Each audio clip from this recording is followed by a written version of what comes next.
Bueno, estamos a las 9:06 aquí en Montevideo, recibiendo a nuestro invitado, como anunciábamos temprano, es el profesor Jorge Mahfoud, profesor universitario, un hombre analista de lo que sucede en el mundo y difusor de ideas también, le queremos agregar en esta presentación. Él está en Estados Unidos, donde vive y trabaja, y se hace un ratito esta mañana para atendernos. Buen día, Jorge, ¿cómo andás? Buen día, Ángeles y Emiliano, ¿cómo están todos por ahí? Muy bien, acá contentos de recibirte para poder analizar lo que está sucediendo, el momento en el que estamos. Hemos hablado las últimas veces contigo siempre sobre estos temas en los que somos recurrentes, pero nos parece que obliga, especialmente con lo que está pasando en Medio Oriente, que sería necesario ya a esta altura ver, después de tanto tiempo, de este ataque sistemático contra el pueblo palestino, usando todas las formas y llegando a esta última del hambre y de la falta de medicamentos, donde uno escucha como noticia que no resisten los enfermos, el propio personal de salud se desmaya, porque no come, porque trabaja sin cesar, porque no puede atender a la gente que va a buscar su ayuda, a la gente que matan cuando va a buscar comida. Todo esto hace que tengan que producirse cambios a todo nivel, y uno tendría que estar analizando en este momento, si pasáramos raya, ¿no? ¿Cómo está ese pueblo palestino y su resistencia? ¿Cómo está Israel? ¿Cómo está Estados Unidos? Como las manos operativas ahí. Sí, algún día se va a hacer se van a hacer muchos museos que van a recordar esta brutalidad. Y yo lo he puesto en un artículo, en algún artículo hace unas semanas, tratando de analizar cuál es la diferencia de este genocidio con otros, porque hubo otros genocidios, obviamente. Exacto. Pero hay una diferencia muy remarcable que nos interpela a todos y nos debería dar vergüenza a todos. Primero es la altísima documentación de todo tipo, desde testimonios hasta videos, hasta imágenes, de todo tipo posible. Sí. Es decir, no hay una forma posible de documentación para los historiadores futuros que no se haya aplicado, no haya funcionado, no haya reportado en este momento. Es decir, que estamos sobreinformados. Y por otro lado, la total incapacidad de la mayoría del mundo, que está profundamente indignada como seres humanos, aquellos seres humanos no comprometidos ni con el dinero, ni con el poder, ni con los miedos de posiciones, ni con los compromisos políticos. Esos seres humanos de verdad. Pero los otros todavía han perdido esa Perdieron esa categoría, la han calidad. perdido por beneficio. Sí, por mérito propio. Sí. Aquellos seres humanos de verdad que están totalmente indignados, al mismo tiempo son materialmente incapaces de hacer mucho o prácticamente nada para evitar eso. Ese es el segundo punto. Y el tercer punto, como lo comparaba con el brutal genocidio de Ruanda, de los Hutu sobre los Tutsi, por ejemplo, el tercer punto es que esos que cometieron esos genocidios, como uno de los más recientes, el de Ruanda, no han tenido la capacidad de sabotaje, de acoso, de listas negras, de manipular la opinión, de comprar políticos directamente, como hace la IPAC en Estados Unidos, casi todos los políticos más importantes, o de presionar y acosar políticos de cuarta categoría internacional, como son los nuestros en Uruguay, que por lo menos podían tener la primera categoría moral de decir, bueno, no podemos hacer mucho, pero somos seres humanos dignos, que reconocemos algo moral, que cuando estamos viendo niños, además está tipificado todo eso Sí. en la Convención de la ONU, ya, de hecho esa lista se hizo luego del Holocausto judío. Entonces está absolutamente tipificado, y Israel ha cumplido con todos los puntos, podemos repasarlo. Pero cuando decía de los niños, estamos viendo esas imágenes de desnutrición. Ya habíamos visto hace un año niños en cubetas o en hospitales muertos, podridos, que hasta la gente entraba y no podía respirar, hospitales arrasados. Es un terrorismo de Estado como nunca se ha visto en la historia, unos terrorismos más inmorales, alevosos, que están siendo expuestos a la humanidad. Y al mismo tiempo, como hace Trump y otros líderes que simplemente creen en la fuerza del verbo independientemente de la realidad, porque el verbo creó Sí. el universo y el mundo, dicen como Netanyahu que somos, ya antes decían, recuerda, el ejército más moral del mundo, ahora dicen que en realidad nunca ha estado hambriando a nadie, que no han estado acosando a nadie ni ocupando a nadie, es un descaro absoluto. Ahora, toda esa narrativa que, como dijimos hace 3 años ya, se está quebrando y va a terminar por desaparecer. Ya desapareció, ya se quebró, pero continúan con el mismo método. Es indignante y es vergonzoso, y mucho más vergonzoso aquellos que proceden por miedo. Y el mayor poder de los poderosos es el miedo Sí. al poder de quienes no tienen el poder. Y Y ese es estamos, el juego que le están haciendo muchos. exactamente, y no estamos hablando del miedo que puede tener el que vive en la Franja de Gaza, el que ve caer las bombas, el que ve que le disparan Claro, cuando va con un plato de comida. Hablamos de gente que está en lugares donde puede tomar decisiones que pesen, que está cómoda y que se supone que por su actuación política o sus, iba a decir ínfulas, pero aspiraciones políticas, tiene que tomar una posición acorde al drama que está ocurriendo, ¿no? sí, por supuesto, es lo mismo de siempre, una palabra para distintas realidades. La Sí, palabra miedo no es lo mismo, como bien perfectamente lo mencionás, aquel que corre por su vida o por la vida de su familia, o aquel que incluso en una segunda categoría se calla porque va a ser despedido y sus hijos sí. van a quedar sin comida, etcétera. A aquel que simplemente procede por un miedo, entre comillas, de conveniencia, es decir, si digo esto no me van a votar a las próximas elecciones, si digo Es esto me van duro a eso. llamar a alguna etiqueta. Aquellos que justamente tienen el poder de miles de personas, como en Uruguay, que los han elegido y no tienen el coraje, como muchos lo han tenido, como lo tiene Lula en Brasil, como lo tiene Petro en Colombia y muchos otros, han tenido, bueno, Hugo Chávez, que Sí, alguna vez lo criticamos por otras cosas, pero que desde hace décadas tuvo el coraje de decir lo que nadie se animaba a decir, sí, ¿sí? exactamente. Entonces, eso es coraje. Ahora, yo no digo que todo el mundo se vaya a crucificar porque para luchar hay que estar vivo, pero no estamos hablando de eso. Estamos hablando de un gobierno legítimo, elegido, que puede decir, ahora yo estaba escuchando a Carolina Cosimo hace unos días, una persona que le tengo una profunda estima, no solamente respeto intelectual por su inteligencia, preparación, sino como política. Pero cada vez que intenta justificarse se hunde más.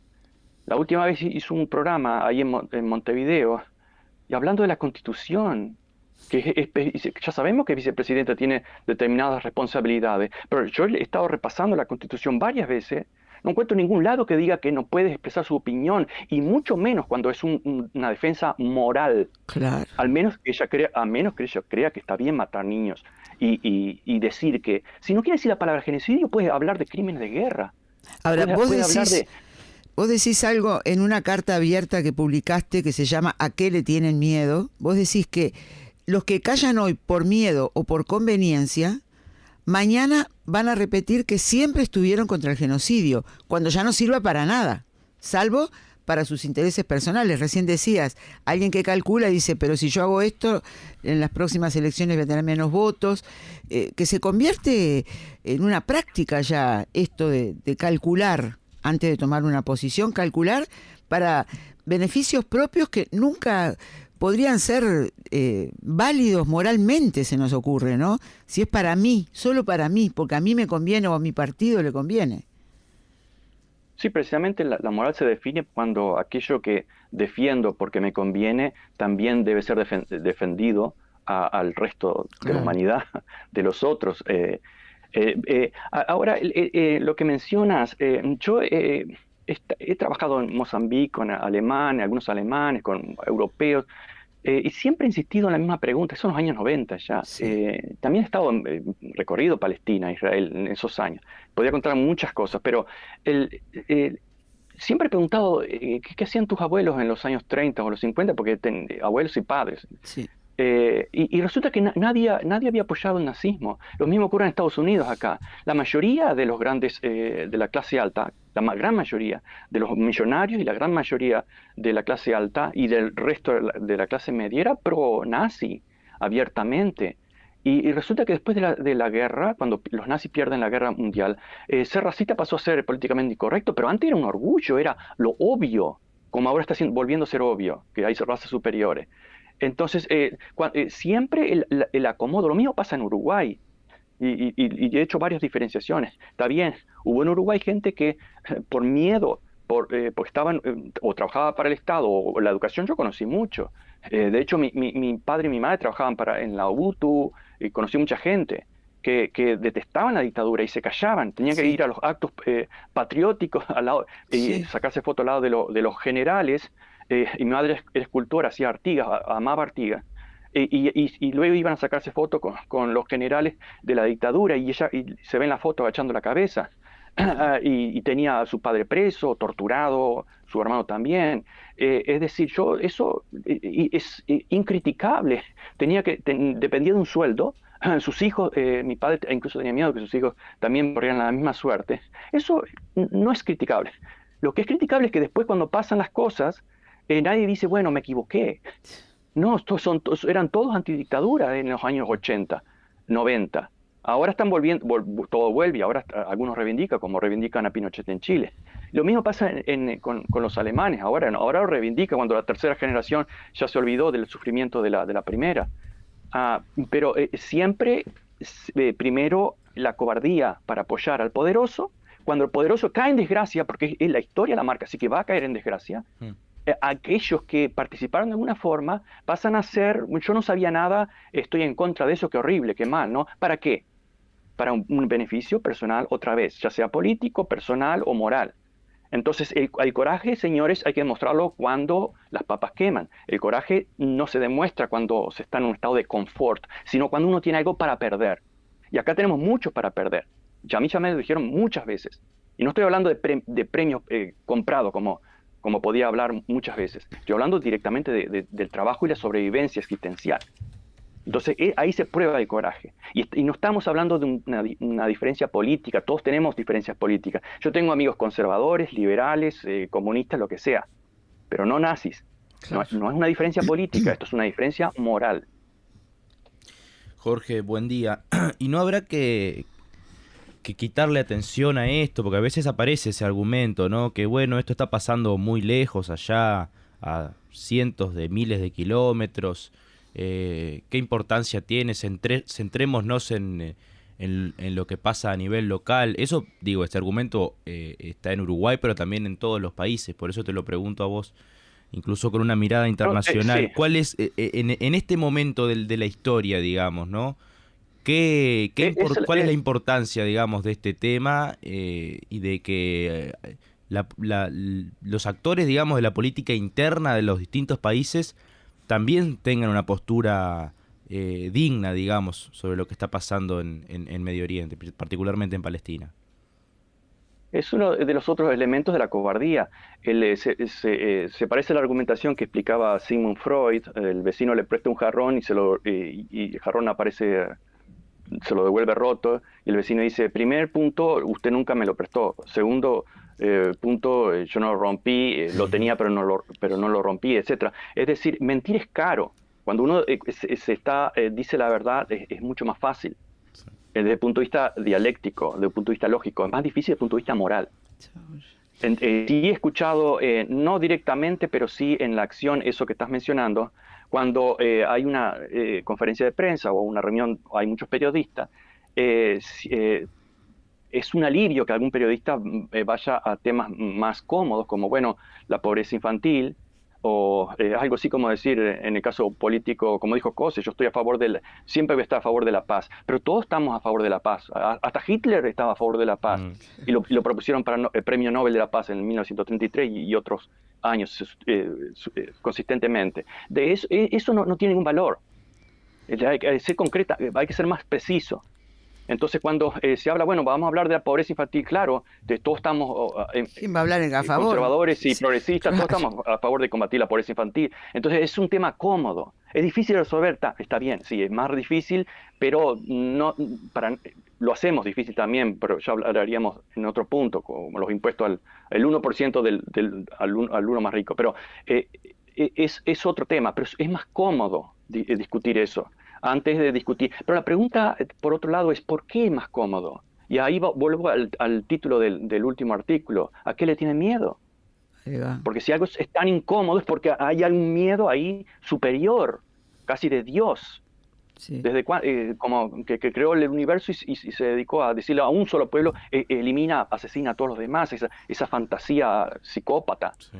Sí, que, lo que que pasa tiene que, muchas interpretaciones, pero eso es lo que se aplica actualmente. ¿A qué le claro, tienen miedo? ahí aparece de Uruguay es muy chico, tenemos que atraer inversores. Te digo acá en el caso de Uruguay también, el tema de la carne, que estamos en una situación vergonzosa, ¿no? Los frigoríficos están todos monopolizados por empresas internacionales, pero llega la cuadrilla que hace el corte kosher desde Israel y impone condiciones. Bueno, quiero tanto, porque además ahora aumentaron la cuota de lo que tienen que trabajar acá, porque ellos quieren carne, porque están en guerra, entonces precisan llevar más carne para Israel.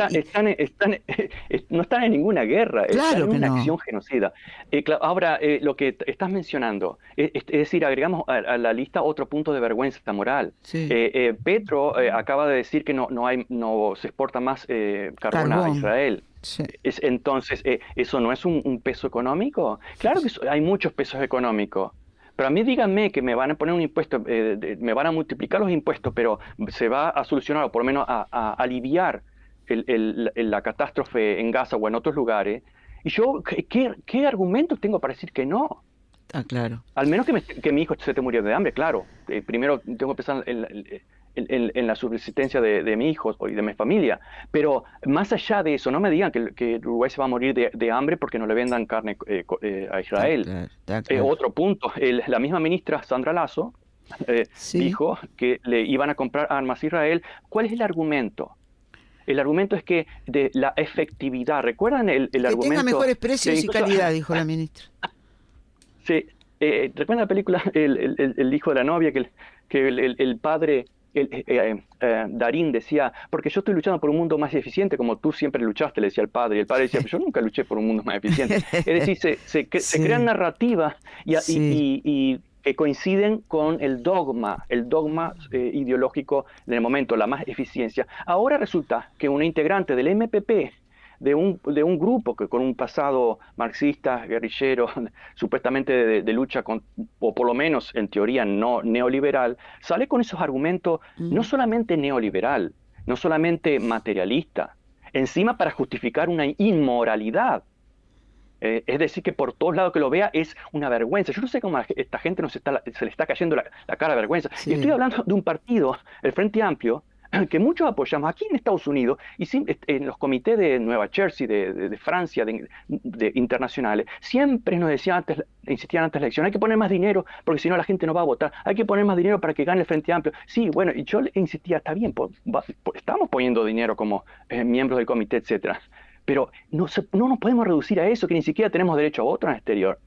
Entonces, tenemos que tener las cosas claras. ¿Y por qué salía esa discusión? Porque yo insistía, somos 60.000 personas, debemos tener una opinión clara, si no unánime, por lo menos de ciertos valores básicos. Y el tema de Gaza, el tema de los inmigrantes, nos convocan, nos interpelan, no podemos estar mudos, neutrales como cobardes, porque el neutral como todos saben, Sí. están a favor, apoyan al poder. Bueno, resulta que no, solamente dinero. Bueno, está bien, el dinero ganó el partido, el Frente Amplio, con muchos amigos ahí, que tengo muchos amigos, y muchos muy dignos, como el Boca Andrade y Castillo, que no sé, supongo que la están pasando bastante mal, pero no les voy a preguntar eso. Sí, sí. Y considero, hablamos con Carolina Cose y Orsi por Zoom, para los comités de acá, del exterior, etcétera. Yo no sé si se acuerdan de eso, pero estoy seguro que, no puedo prejuzgar, pero tal vez no se acuerden. Pero lo que quiero decir es que, ¿qué pasa? Todo eso se olvida. No solamente hay una amnesia ideológica, histórica, uruguayas, sino que además ponen gente que ni siquiera son del Frente Amplio, que vienen como el canciller con esa arrogancia de decir una cosa es lo que decide el partido y otra cosa es lo que decimos el gobierno que nosotros estamos administrando. Pero ¿quién te eligió? Vamos, un poquito más de modestia, porque se parece muchísimo a lo que dijo Nixon cuando Allende ganó en Chile y dijo no voy a permitir que los chilenos voten de forma irresponsable. Un poquito de modestia. Sí.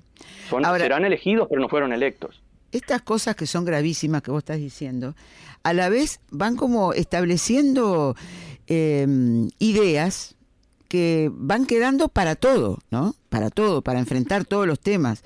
Esta que vos decías del canciller, una cosa es el gobierno, otra es el partido, eso ya hace años que se viene diciendo acá y se lo plantea como excusa para no enfrentar grandes problemas que tiene el Uruguay, sobre todo tomar las decisiones que hay que tomar. Esta frase, le vamos a comprar armamento a los que generen mejores precios y calidad, también se ha dicho. Claro. Se viene un inversor que te deshace el país desde el punto de vista de los recursos naturales, no importa, porque genera mejores precios y calidad. Uruguay no tiene enemigos, esa es muy fuerte, esa sentencia de que Uruguay no tenga enemigos. Y el propio Orsi habló de que él está con la autodeterminación de los pueblos, que el pueblo israelí tendrá que encontrar su camino. Bueno, eso lo dijo Cose. El pueblo israelí tendrá que encontrar su camino y la autodeterminación. Primero, de una forma muy abstracta, pero siempre refiriéndose a los derechos. Pero hasta los mismos judíos se consideran en Estados Unidos y muchos en Israel, que son antisionistas, consideran esto risible. Sí. Es decir, es una demostración de sumisión. Pero además, yo creo que hay que recordar casi uno de los elementos espirituales fundadores yo no quiero considerar las naciones como algo ideal, ¿no? Son cosas concretas que aparecen, desaparecen, como decíamos con mi amiga Chomsky, Aviva Chomsky, los estados no tienen derecho, no existe eso del estado, el derecho de un estado. Los estados no tienen derechos, son los humanos que tienen derechos a un estado o a otra o lo que sea. Pero uno de los elementos fundadores del Uruguay, de lo que es hoy Uruguay, era lo que dijo el uruguayo argentino José Gervasio Artigas. Mi autoridad emana de vosotros y ella cesa ante vuestra presencia soberana. Entonces, a esto lo conecto, lo podemos contar con muchos otros momentos, pero a lo último que dijo el canciller, que dice una cosa es el gobierno, otra cosa es el partido. Por supuesto, todos sabemos que son dos cosas diferentes, pero no son dos cosas divorciadas. Claro. Entonces, si la autoridad emana de ese partido, de ese grupo de gente, no digo que cese la autoridad porque ya estaría una democracia directa que es obscena para muchos, sobre todo aquellos que están comprometidos con el gran capital, que también le tienen mucho miedo al gran capital, y el gran capital, como sabemos, tiene determinadas ideologías y factores culturales, pero por lo menos un mínimo de respeto a aquellos que lo han puesto ahí. Repito, es muy básico, 1810, 13 y 15 deberían ser suficientes, tanto tiempo atrás, para recordarnos algunas bases morales. No son tan difíciles los principios morales. Las discusiones sobre las ideas son muy complejas, está bien, pero los principios morales deben ser simples y fácilmente reconocibles. Y hay que volver siempre a esos principios cuando la discusión se complica y nos enmarañamos en excusas para justificar inmoralidades como lo es una de las mayores inmoralidades, si no la mayor de la historia, de cualquier historia universal, que es el genocidio.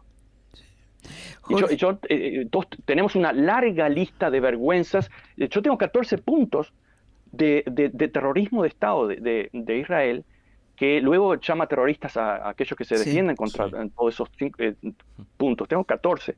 Son todos profundamente inmorales, pero además en masa son una inmoralidad industrial que no se reduce solo al área de conflicto, sino al resto del mundo, a los medios dominantes de Europa y de Estados Unidos, que a su vez influyen sobre el resto del mundo, y así seguiríamos. No es el genocidio de Ruanda.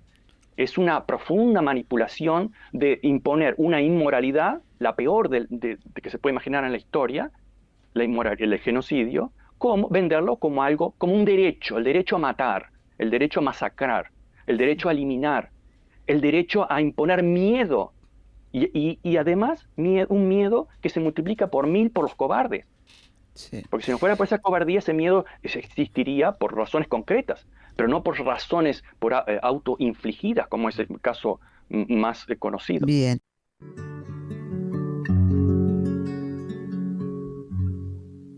Para no hacer de mí cono pedazo. Bueno, con esta canción muy bien elegida por Blanca, seguimos conversando con el profesor Jorge Mahfoud. Y para ir redondeando este tema, queríamos hacerte algunas otras preguntas. Vos mencionás en la carta, hablás de Malcolm X, decís, se confirma esa nueva tradición de lo que Malcolm X llamaba el negro de la casa, es decir, el esclavo celoso guardián de sus amos. Es una imagen muy, muy clara, ¿no? Sí, sí, lo pueden incluso ver ese momento de ese discurso en internet. Yo alguna vez, hace como 10 años, lo puse en una de mis clases y un estudiante muy progresista, muy de izquierda, se ofendió porque decía la palabra negro. Yo le dije, pero si seguimos por este camino, vamos a estar discutiendo de esa superficialidad. Las palabras son importantes, pero hay que ponerla en contexto. No te olvides del contexto. Está criticando precisamente el racismo, Sí, sí.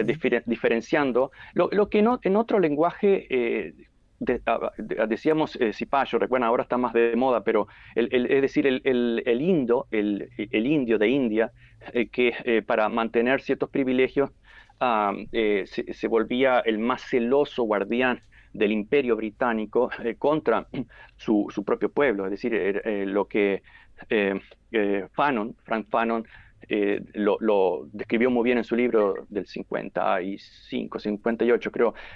Máscaras, en español serían máscaras blancas, pieles negras, o pieles negras, máscaras blancas.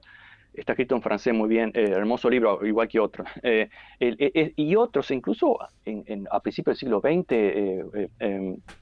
González Prada en Perú, o Juan Montalvo en Ecuador en el siglo XIX, todos ya hablaban del jefe intermedio, no solamente indígena, sino criollo, que para salvaguardar sus pequeños beneficios dados por el amo, se convertía en el más brutal esclavista o guardián celoso del esclavista, de los intereses del esclavista, castigando directamente, físicamente, moralmente, a cualquier otro esclavo negro, indio o alguien pobre de la clase baja que se atreviese a cuestionar algo. Y luego, incluso como decía Juan Montalvo, pero el indio vuelve y dice, gracias patrón, Dios y lo pagui.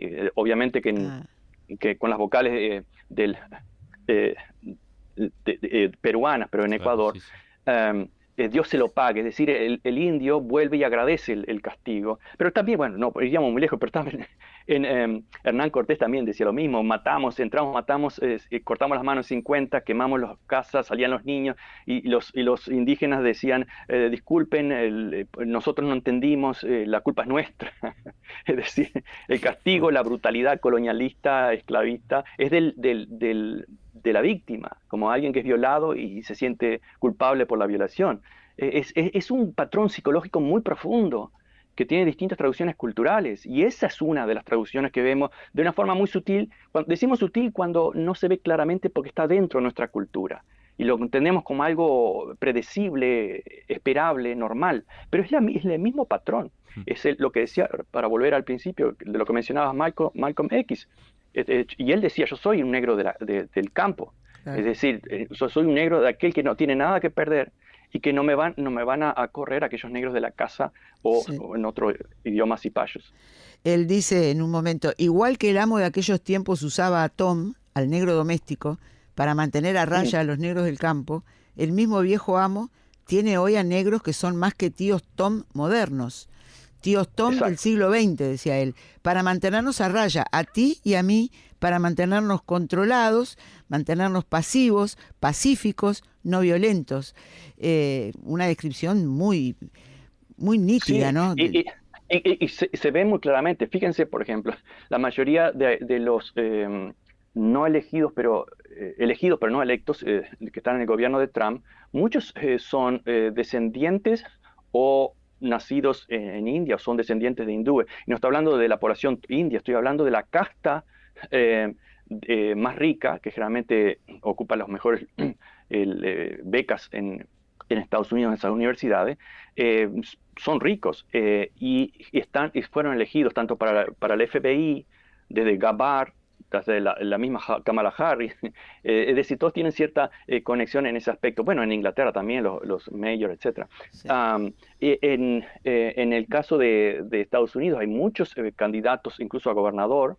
Hubo un candidato hace 3 años en California que era negro o afroamericano, como le quieren decir acá, que respondía a la discusión de si debían las comunidades afroamericanas recibir algún tipo de compensación por la historia, y eso es muy claro que la situación de los afroamericanos es una consecuencia directa histórica de la esclavitud. No de hecho, el sistema electoral, estaríamos horas hablando sobre eso. Sí, Pero en fin, sí. él decía, bueno, en realidad tendríamos que compensar a los amos, porque los amos perdieron su propiedad privada, es decir, los esclavos.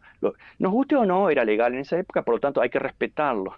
Es decir, lo mismo que Haití, que de 1820 a 1845 pagó billones de dólares en equivalencia a Francia por por haber cometido la imprudencia, la maldad, el crimen de robarle sus esclavos, liberar sus esclavos.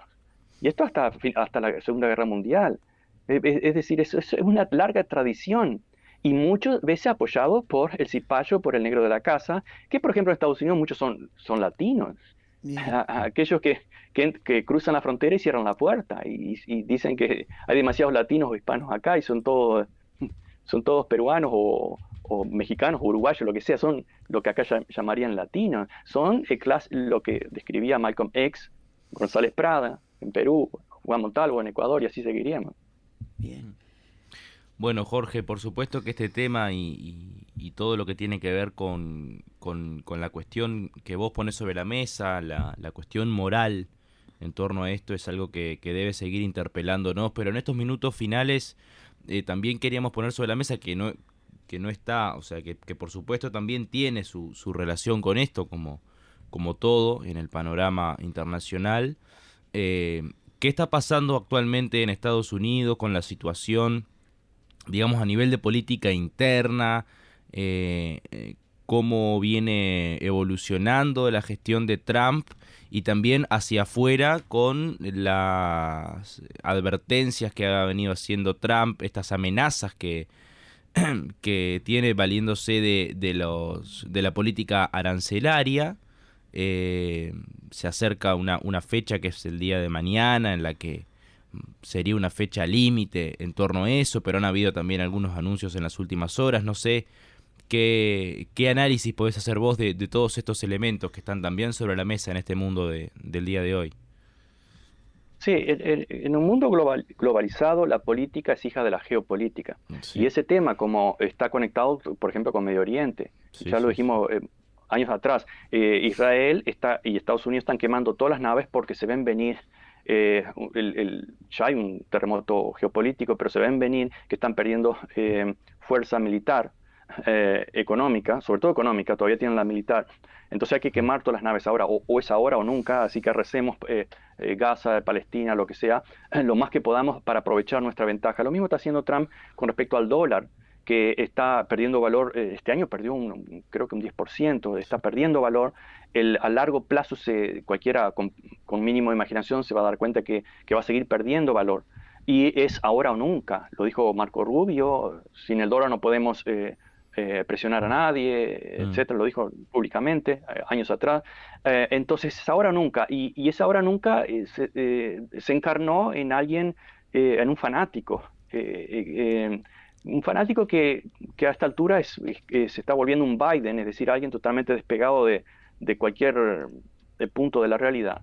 Hace poco dijo que terminó 5 guerras, una guerra por mes, incluso algunas que tenían 500 años.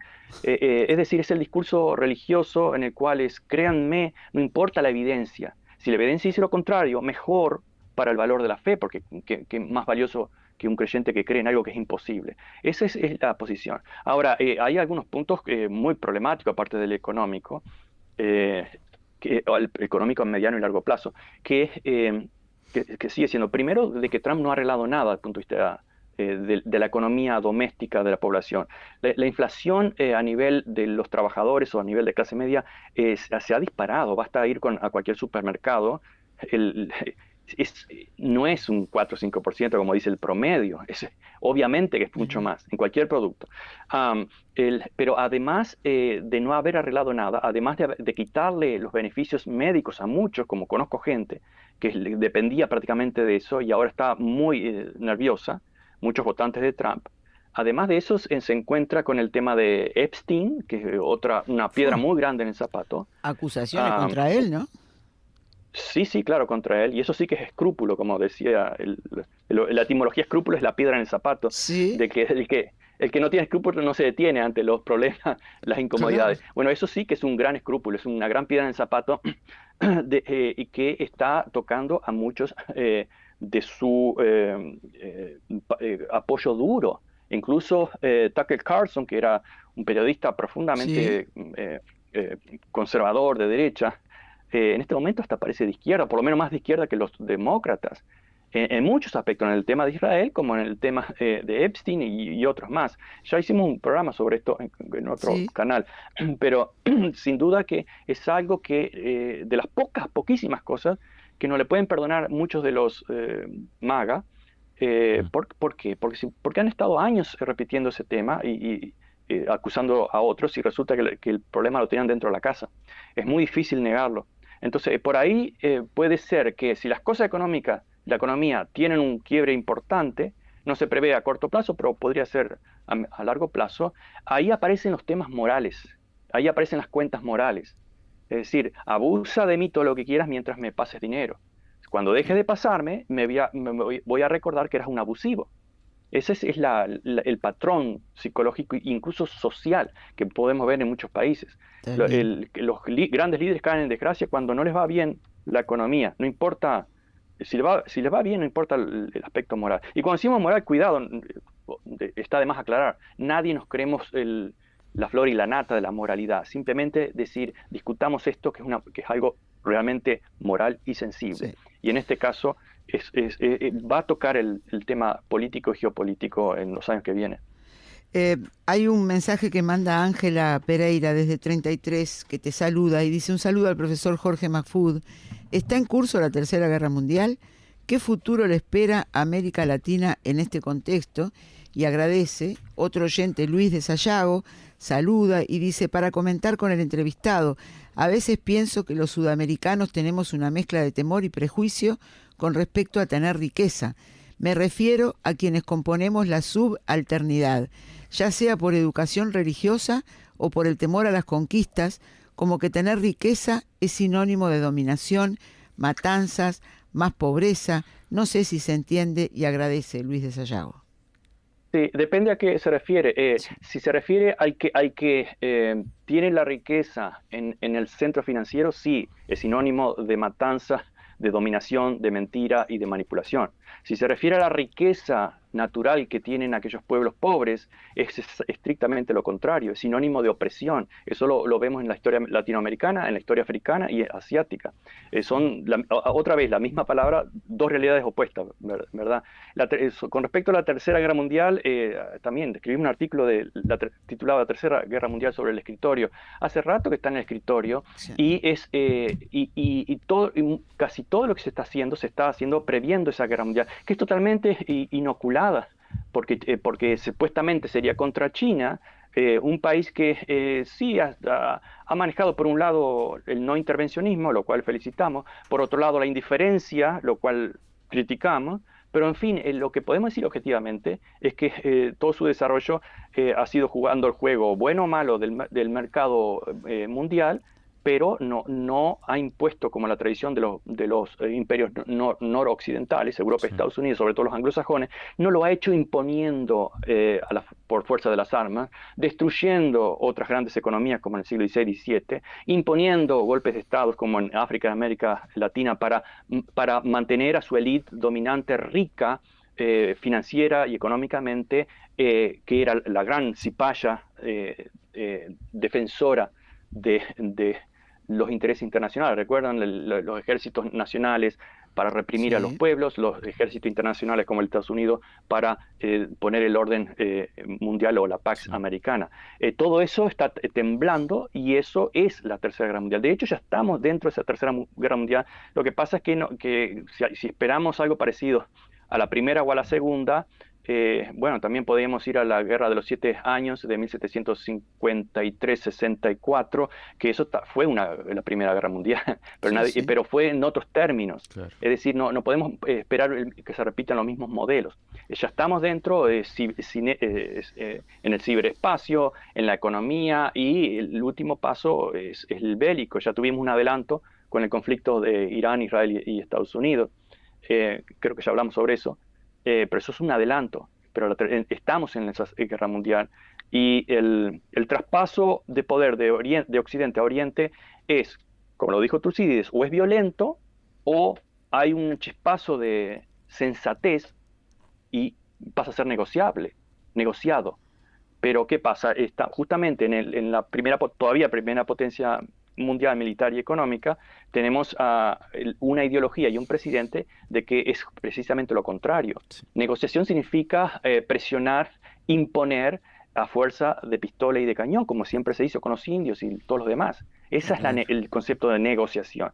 El arte de la negociación, como es su libro, no es simplemente, bueno, ¿qué nos beneficia a los dos? No, ¿qué me beneficia a mí?